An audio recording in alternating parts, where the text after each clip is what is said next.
அன்பானவர்களே, இந்த ஒரு நாளிலும் கூட நாம் பார்க்கக்கூடிய அடுத்த ஒரு சின்ன ஒரு பாடமானது விரைவாக செல்லும் தூதர்கள். விரைவாக செல்லும் தூதர்கள். இதற்கு ஆதார வசனம் ஏசாயா 18வது அதிகாரம் 1லிருந்து 3 வசனங்கள். அதில் 1வது வசனம் அதில் படிக்கலாம். ஏசாயா 18ஆம் அதிகாரம் 1வது வசனம். எத்தியோப்பியாவின் நதிகளுக்கு அக்கறையிலே நிழலிடும் செட்டைகளும் உடையதும் படி. கடல் வழியாய் தண்ணீர்களின் மேல் நாணல் படகுகளிலே ஸ்தானாதிபதிகளை அனுப்புகிறதுமான தேசத்துக்கு ஐயோ! வேகமான தூதர்களே, நெடுந்தூரமாய் பரவி இருக்கிறதும் சிறைக்கப்பட்டதும் துவக்கம் முதல் இதுவரைக்கும் கெடியாய் இருந்ததும் அளவிடப்பட்டதும் மிதிக்கப்பட்டதும் நதிகள் பாழாக்குகிறதுமான ஜாதி அன்னைக்கு போகள். சரி, போதும் சார். முதல் வசனத்துல என்ன பார்க்கிறோம் அப்படின்னா, நதிகளுக்கு அக்கறையிலே, எத்தியோப்பியாவின் நதிகளுக்கு அக்கறையிலே. சரி, நீங்க கவனிங்க. இந்த வசனத்தில் இருக்கக்கூடிய சின்ன சின்ன தலைப்புகளை நம்ம புரிஞ்சுக்கிட்டோம்னா இந்த பாடம் நமக்கு கொஞ்சம் ஈஸியா இருக்கும். முதல் விஷயம் என்ன அப்படின்னு பார்க்கும் பொழுது, நதிகளுக்கு, எத்தியோப்பியா நதிகளுக்கு அக்கறையில். அப்படின்னா எத்தியோப்பியா நதிகளுக்கு அக்கறையில்னா என்னது? எத்தியோப்பியான்ற நாடு எங்க இருக்கு? எகிப்து. சரிங்களா? சரி. அப்படின்னா எத்தியோப்பியா அப்படின்ற நாடு ஆப்பிரிக்காவுடைய ஒரு மேப் பாருங்க. இதுதான் ஆப்பிரிக்காவினுடைய வரைபடம். அதுல அந்த நைல் நதி இருக்குது பார்த்தீங்களா? நைல் நதி தொடங்கக்கூடிய இடம் என்னது? நைல் நதி எங்க ஓடுது? எகிப்துல ஓடுது. சரிங்களா? அந்த எகிப்துல ஓடக்கூடிய நைல் நதி ஓரளவுக்கு முடியக்கூடிய இடம் தான் என்ன அப்படின்னா இந்த எத்தியோப்பியா. அப்படின்னா இந்த வசனமானது என்ன சொல்லப்பட்டிருக்கு? எத்தியோப்பியாவின் நதிகளுக்கு அக்கறையிலே அப்படின்னா எத்தியோப்பியா நதிகளுக்கு அக்கறையில நிழலிடும் செட்டைகளுக்கு கடல் வழியாய் தண்ணீர்களின் மேல் நாணல் படகுகளிலே ஸ்தானாபதிகளை அனுப்புகிற ஒரு தேசம். சரி, இப்போ இங்க கவனிங்க. இங்க எதை குறித்து சொல்லப்பட்டிருக்கிறது? எத்தியோப்பியாவுக்கு அக்கறையில் இருக்கக்கூடிய ஒரு தேசத்தை பற்றி சொல்லப்பட்டிருக்கு. சரிங்களா? அங்க ஐயோன்னு வந்திருக்குல்ல, அது ஐயோன்னு வரக்கூடாது. என்னன்னு வந்திருக்குன்னா ஓ ஆச்சரியம், ஆச்சரியம். இது அப்படி வந்திருக்க கூடாது. என்ன வந்திருக்கணும்? ஆச்சரியம். ஓ, இந்த மாதிரி அனுப்புறீங்களா? சரிங்களா?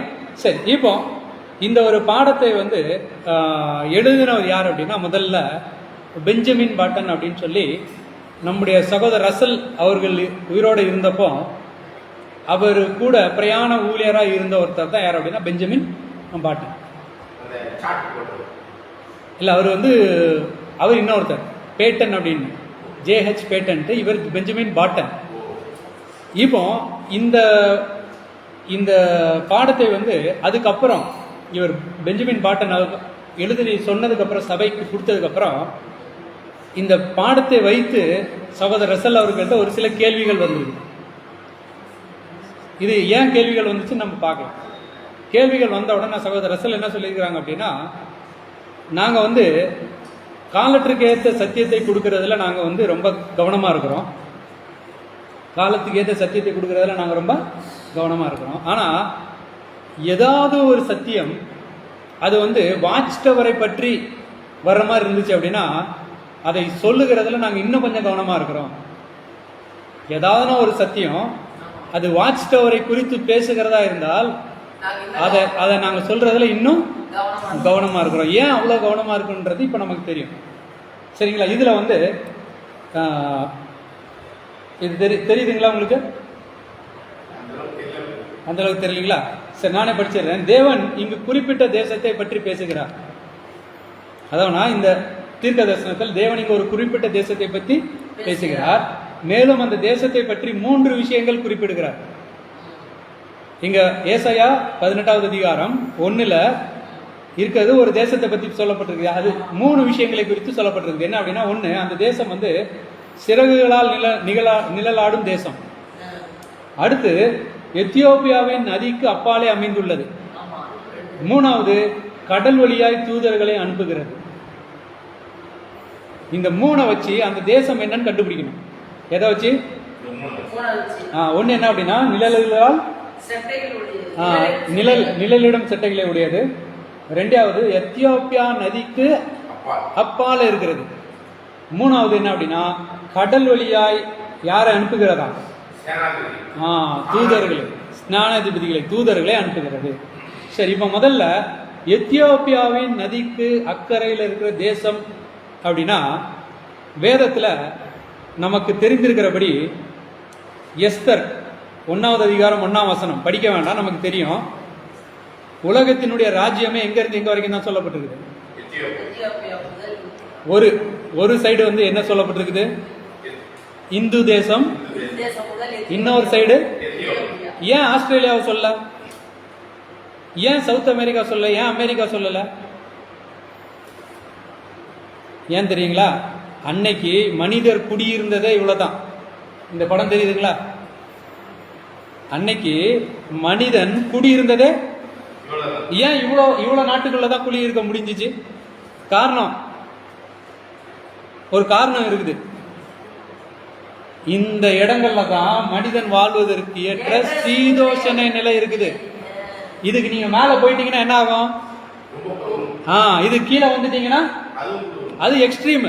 வெயில்னா ரொம்ப வெயிலா இருக்கும், குளிர்னா அப்படின்னா மனிதன் இந்த அன்னைக்கு அவனுக்கு இருந்த அறிவின்படி இந்த இதுக்குள்ளதான் என்ன பண்ண முடியும் அப்படின்னா அவனுடைய வாழ்க்கை.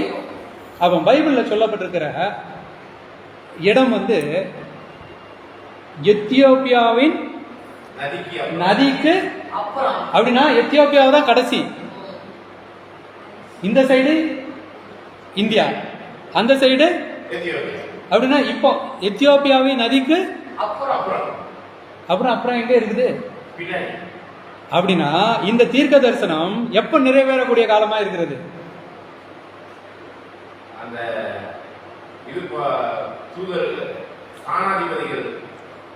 அதுதான் இப்ப கண்டுபிடிக்கணும். எத்தியோப்பியாவின் நதிக்கு அந்த சைடு ஏதோ ஒரு தேசம் இருக்குதான். அந்த தேசம் என்ன பண்ணுங்களாம்? ரெக்கைகள் இருக்கும். Land shadowing with wings. இங்க கவனிங்க, இந்த அமெரிக்கா படத்தை நான் உங்களுக்கு காமிக்கிறேன். எங்க இருக்கு? இங்க பாருங்க. இதுதான் வந்து அமெரிக்கா கண்டம். ரெண்டா இருக்கும். ஒன்னு என்ன, வட அமெரிக்கா, இன்னொன்னு வந்து தென் அமெரிக்கா. அப்படியே மேல இருந்து பாத்தீங்க அப்படின்னாலே இந்த இந்த இது எப்படிதான் இருக்கும் அப்படின்னா ஏதோ ஒரு பறவை ரெண்டு ரெக்கையை விரிச்சிட்டு இருக்கிற மாதிரி இருக்கும். சரி, இது ஒரு ஆதாரம். நெக்ஸ்ட் இன்னொரு ஆதாரம் என்ன அப்படின்னா, இது தெரியுதுங்களா உங்களுக்கு? படிக்க தெரியுதா? சரி, நானே படிச்சேன். ரெக்கைகள் படிக்க தெரியுதுங்களா?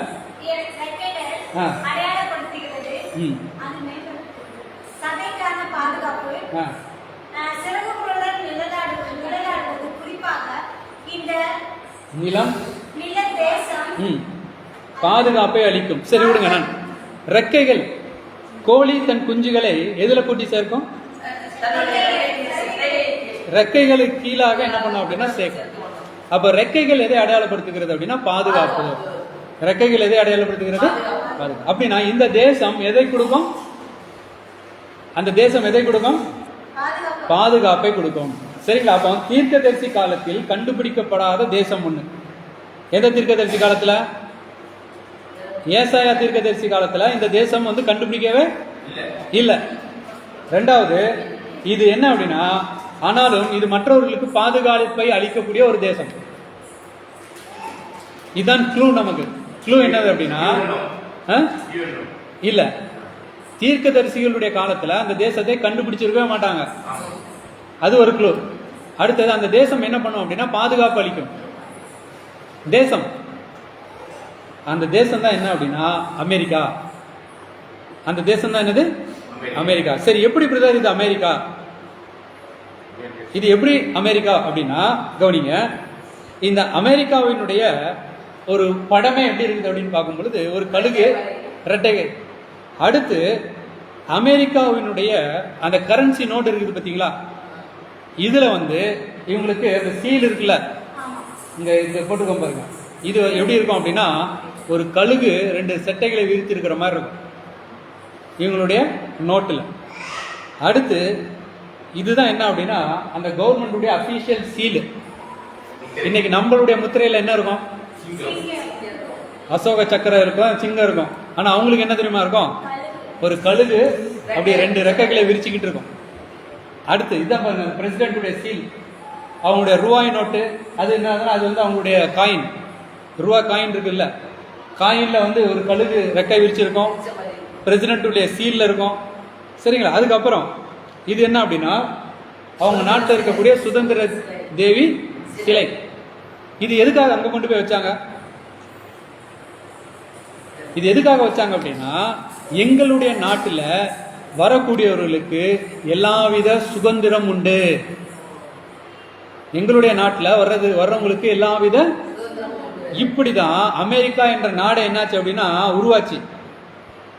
அமெரிக்கா என்ற நாடு வந்து முதல்ல மனிதர்கள் இல்லை, வேத அடிப்படையில் நம்ம பார்த்தோம் அப்படின்னா அந்த சைடு மனிதர்கள் இல்லை.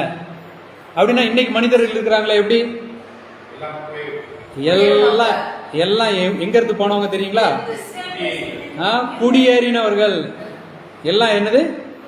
குடியேறினவர்கள். எங்க இருந்து குடியேறினாங்க? கவனிங்க,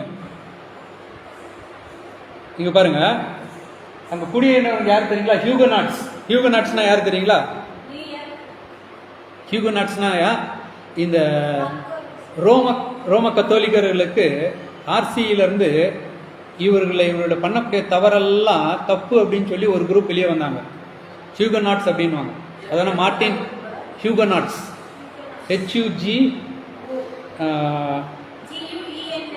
HUGNOTS. சரிங்களா? இவங்க என்ன பண்ணாங்க அப்படின்னா இவங்களை ரொம்ப என்ன பண்ணாங்கன்னா ரோமன் கத்தோலிக் சபை துன்புறுத்துச்சு. அதனால இவங்களை என்ன பண்ணாங்கன்னா ஃபேமிலியாக நிறைய பேர் படகுல கிளம்பி என்ன பண்ணாங்க அப்படின்னா போனாங்க. இவங்க போய் தஞ்சம் அடைந்த தேசம் தான் என்ன தெரியுங்களா? அமெரிக்கா. அதே போல இன்னைக்கு வரைக்கும் யூதர்கள் நிறைய பேர் துரத்தப்பட்டாங்கல்ல, யூரோப்ல இருந்து, ரஷ்யால இருந்து. இவங்க எல்லாம் போய் தஞ்சம் அடைந்த தேசம் என்ன தெரியுங்களா?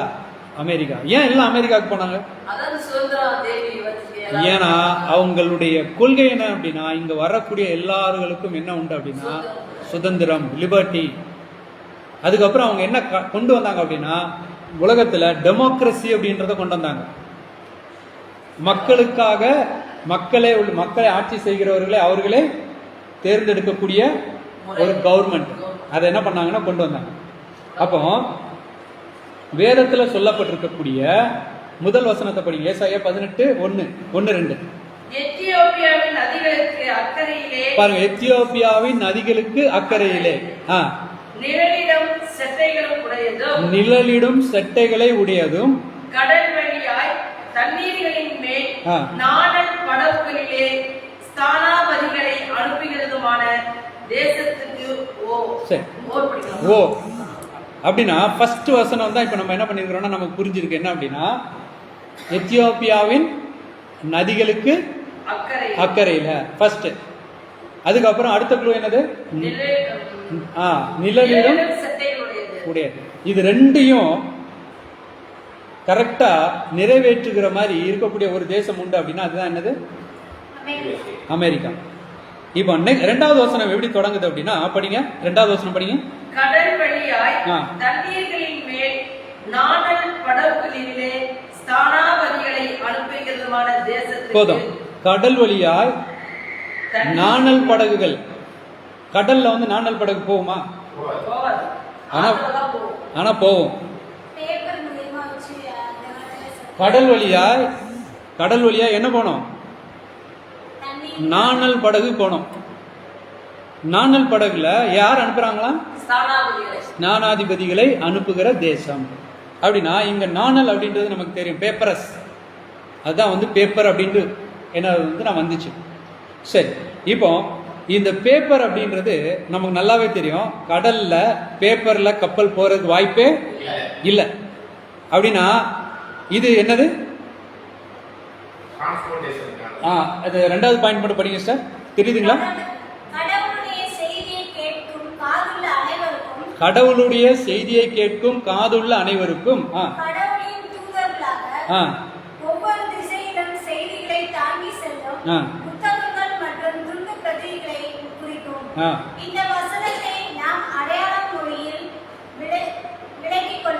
புரியுதுங்களா? இந்த வசனத்தை எந்த மொழியில விளங்கிக் கொள்ளணும் அப்படின்னா, இங்க சொல்லப்பட்டிருக்கிற நாணல் படகுன்றது வெறும் நாணல் படகு அல்ல. அப்படின்னா இது எதை குறிக்கிறது அப்படின்னா, பேப்பர்ல இருக்கக்கூடிய ஏதோ ஒண்ணு அது என்ன கொண்டு போகுதுங்களா? செய்திகளை கொண்டு போகுது. சரி, என்ன செய்தியை கொண்டு போகுது? மூணாவது பாயிண்ட் படி. இந்த காகித படகுகள் நமக்கு உதவி செய்து வரும் அற்புதமான தொகுதிகளை, அதாவது வேதாகம ஆய்வுகளை குறிக்கிறது. அப்படின்னா இந்த காகித படகு எதை அடையாளப்படுத்துகிறது அப்படின்னா, நமக்கு உதவி செய்து வரும் அற்புதமான வேதாகம ஆய்வுகள். அதான் என்னது?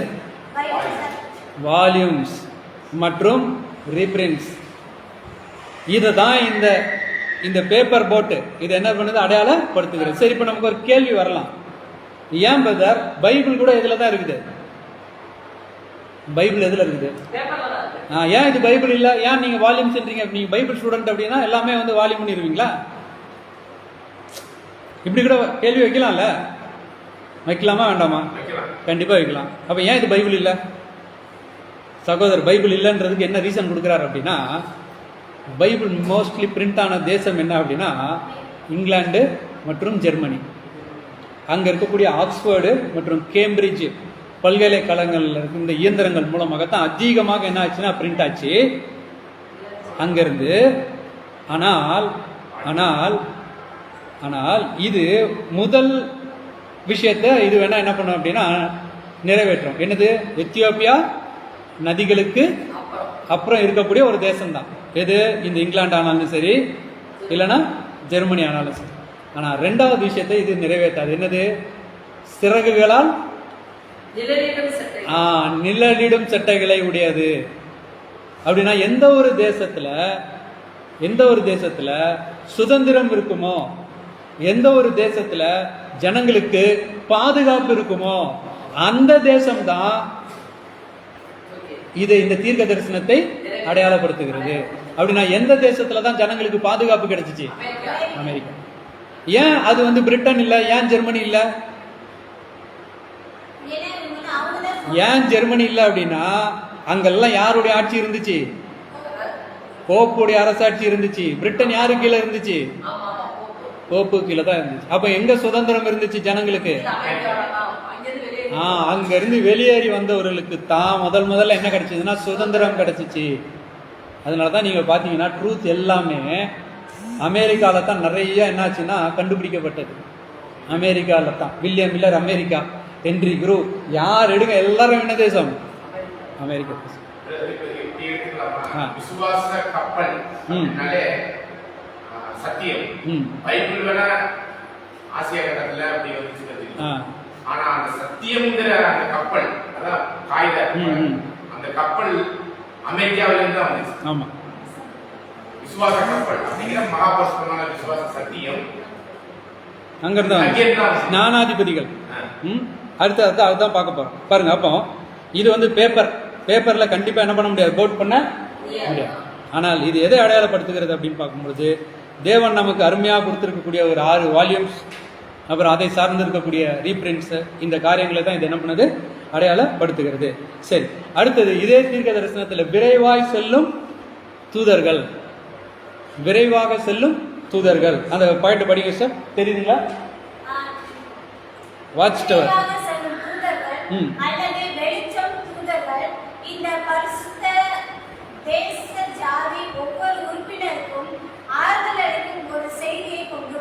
சரி, நானே படிச்சிருக்கேன். வாட்ச் டவர் இலக்கியங்கள் பழைய இறியல் தடங்களை 1000 ஆண்டு விடியல் போன்ற பூமியின் அனைத்து பகுதிகளுக்கும் பல மொழிகளில் விரைவாக தூதர்களாக சென்றன. அதான் என்ன சொல்றாரு அப்படின்னா, முதல் பாயிண்ட் படிக்கிறேன். வாட்ச் டவருடைய இலக்கியங்கள், அதான் புக்ஸ், அதுக்கப்புறம் வந்து பழைய இறையியல் தடங்கள், அதான் பழைய கோட்பாடுகள்லாம் இருந்துச்சுல்ல, இது எல்லாத்தையும் வந்து இல்லை அப்படின்னு சொல்லி இதற்கு மாறாட 1000 ஆண்டு விடியலை போன்ற பூமியின் அனைத்து பகுதிகளுக்கும் பல மொழிகளில் விரைவான தூதர்களாக இதுதான் என்ன இருக்குது போயிருக்கு அப்படின்ற ஒரு கருத்து. நெக்ஸ்ட், இந்த வாட்ச் டவர் புத்தகங்கள் தெய்வீக ஏற்பாட்டின்படி சிறகுகளால் நிழலாடிய நிலத்தில் உருவாகுகின்றன. புரியுதுங்களா? இந்த வாட்ச் டவர் புத்தகங்கள் தெய்வீக ஏற்பாட்டின்படி சிறகுகளால் நிழலாடிய நிலத்தில் உருவாகுகின்றன. எங்க? அமெரிக்கா. அப்புறம் உண்மையிலேயே இந்த நிலத்தில், எந்த நிலத்தில்? அமெரிக்கால மட்டுமே உலகத்தை ஒளிரச் செய்யும் சுதந்திரம் உள்ளதால், உலகத்தை ஒளிரச் செய்யும் சுதந்திரம், ஃப்ரீடம் இருந்துச்சு. ஃப்ரீடம் இருந்ததுனால தான் அங்க என்ன பண்ணாங்கன்னா நிறைய படிக்க ஆரம்பிச்சாங்க. அதுக்கப்புறம் வேறு எந்த நாட்டிலும் அனைத்து மக்களுக்கும் அனுப்பப்படும் மிகுந்த மகிழ்ச்சியின் நற்செய்தியின் சுவிசேஷத்தை வெளியிடுவதை அனுமதிக்காது. வேற நாடு இந்த மாதிரி என்ன பண்ணிருக்காதுன்னா அனுமதித்து இருக்காது. ஆனா அமெரிக்கா என்ன பண்ணிருக்குது? அனுமதித்தது அப்படின்னு சொல்லிட்டு ஆமா அனுமதி கொடுக்கல. ஆனால் இங்க அமெரிக்கால அந்த அளவுக்கு என்ன கிடைச்சிருக்குதுன்னா அவங்களுக்கு ஃப்ரீடம் கிடைச்சது. அதனால விரைவாக செல்லும் தூதர்கள் அல்லது வெளிச்ச தூதர்கள் இந்த பரிசுத்த தேசம் அல்லது ஜாதி ஒவ்வொரு உறுப்பினர்களுக்கும் ஆறுதல் அளிக்கும் ஒரு செய்தியை கொண்டுள்ளது. அது என்ன செய்தி? சியோனின் பிரயாசத்தின் காலத்தில் கிட்டத்தட்ட நிறைவேறி போகின்றது. அதான மீட்பை பற்றி முதலில் உயிர்த்தெழுதல், புது சிருஷ்டி பிறக்கும் நிறைவடைவு. அதாவது இது எதை அடையாளப்படுத்துகிறது அப்படின்னா அந்த ராஜ்யத்தினுடைய சுவிசேஷம், அதுக்கப்புறம் வந்து புது சிருஷ்டியின் நிறைவடைதல், இந்த சுவிசேஷத்தை இதை கொண்டு போகிறது. அதுக்கப்புறம் பூமியில் உள்ள எல்லா தேசங்களுக்கும் கர்த்தருடைய ராஜ்யத்தை காண்பார்கள். பூமியில் இருக்கிற எல்லாரும் வந்து கர்த்தருடைய ராஜ்யத்தை காண்பார்கள். ஜூபிலியின் எக்காலத்தை கேட்பார்கள் அப்படின்ற செய்தியை கொண்டு போனது. இது ரெண்டுமே என்னன்னா செய்தி. அப்படின்னா எல்லா ஜனங்களுக்கும் என்ன இருக்குது? விடுதலை இருக்குது. அதுல முக்கியமாக முதலாம் உயிர்த்தெழுதல் புது சிருஷ்டிக்கு இருக்குது. அதுக்கப்புறம் எல்லா ஜனங்களுக்கும் வந்து கர்த்தருடைய ராஜ்யத்தில் ஜூபிலியின் காலத்தில் விடுதலை அப்படின்ற சத்தியங்களை இது என்ன பண்ணுச்சு? கொண்டு போனது. அடுத்து பாருங்க, இதுதான் வந்து சகோதரர் ரசல் இருந்தப்போ அந்த புரூக்லின், இங்க இருக்கா, இதுதான் வந்து அந்த சகோதரர் ரசல் இருந்தப்போ காலத்தில் இருந்த புரூக்லின் டேபர்நாக்கிள். இது வந்து அந்த டேபர்நாக்கிள்குள்ள இருக்கக்கூடிய அவருடைய இடம். சரிங்களா? இதுதான் அவருடைய அறை, சகோதரர் ரசல் அவர் இருந்த அறை. இது பாருங்க, அமெரிக்காவில் இருந்து இன்றைக்கு உலகம் ஃபுல்லும் யார் இருக்கிறது? வேதமானவர்கள் இருக்கிறாங்க. பாருங்க, அந்த ஒரு படம் எதை அடையாளப்படுத்துகிறது அப்படின்னா இன்டர்நேஷனல் பைபிள் ஸ்டூடெண்ட்ஸ் எல்லா நாடுகளிலும் வந்து என்ன பண்ணாங்க? சேர்ந்தாங்க. பார்த்தீங்களா? அப்போ ஒரு இடத்துல இருந்து போட்டிருக்கிற பாருங்க, ஒரு இடத்துல இருந்து எங்க வரைக்கும் வந்திருக்குது? இந்தியா வரைக்கும் வந்திருக்கு. பாருங்க, இதெல்லாம் இந்திய வேத மாணவர்கள். இது எந்த காலத்துல எடுத்தது தெரியுங்களா? 1900 இல்ல, இதுல சகோதரர் எஸ்பி டேவி அவர் கூட இருக்கிறார். இந்த வருஷம் எனக்கு தெரியல. இல்ல, இது அதுக்கப்புறம் வேத மாணவர்கள் எடுத்த போட்டோ கூட. சரி, அடுத்து பாருங்க, அதிக தூரமாய் பரவி இருக்கிறதும் சிறைக்கப்பட்டதும் இருக்குதா? வசனம் எப்படி இருக்குது அப்படின்னா சிறைக்கப்பட்டதுன்னு இருக்குது. சிறைக்கப்பட்டதுன்னா என்னது? சரி, இப்போ ஆக்சுவலா அதுல வந்து கொஞ்சம் மொழிபெயர்ப்பு திருவிவிலியத்துல கொஞ்சம் நல்லா இருக்கு. திருவிவிலியத்துல எப்படி இருக்குது அப்படின்னா 2ஆம் வசனம், ஏசாயா 18:2 படி. ஏசாயா 18ஆம் அதிகாரம் 2ஆம் வசனம். அது நாணல் படகுகளில் நீரின் மேலே கடல் வழியாக தூதரை அனுப்புகிறது. விரைவாய் செல்லும் தூதர்களே, உயர்ந்து வளர்ந்து பளபளப்பான தோலுடைய. ஆனா நார்மல் பைபிள் எப்படி இருக்கும் அப்படின்னா அதிக தூரமாக பரவி இருக்கிறதும் சிறைக்கப்பட்டதும் இருக்கும். ஆனா திருவிவிலியத்தில் எப்படி இருக்குது அப்படின்னா, திருவிவிலியத்தில் எப்படி இருக்குது? உயர்ந்து வளர்ந்து ஆ, பளபளப்பான தோலுடைய பளபளப்பான தோல். சரி, இப்ப கவனிங்க, இது சகோதரர் எப்படி விளக்குறாரு அப்படின்னா, இப்ப எதுக்கெல்லாம் தோல் இருக்குது? மனுஷனுக்கு தோல் இருக்குது, எல்லாத்துக்கும் தோல் இருக்குது. அதே மாதிரி இல்ல இன்னும் முடியல அந்த வசனம். அல்ல போதும், இது முதல்ல புரிஞ்சுக்கலாம். போதுமா? தோல் உரிக்கப்பட்ட இது முதல்ல புரிஞ்சுக்கலாம். பளபளக்கப்பட்ட தோல் அப்படின்னு இருக்கு.